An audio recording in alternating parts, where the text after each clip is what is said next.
If you're running out of things to watch on Netflix, I'll show you an easy method to uncover hidden genres.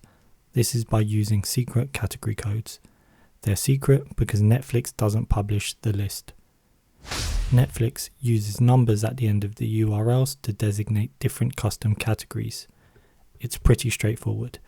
You just add the category code to the end of this web address, netflix.com/browse/genre/. So for action and adventure, you would add 1365 at the end.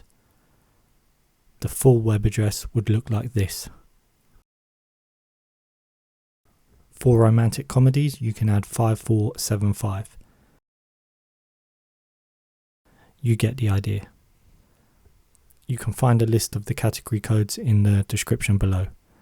Even easier, the website finder.com has compiled a list of over 27,000 categories that you can search through and filter.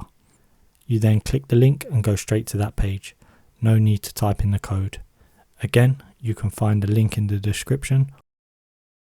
It's worth noting that not all categories work in all regions, and some genres may no longer have movies in them as they are taken off Netflix when the license expires.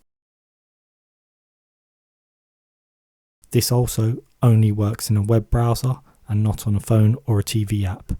However, it is still useful to know. Feel free to like and subscribe if you found this useful, and I'll see you in the next one.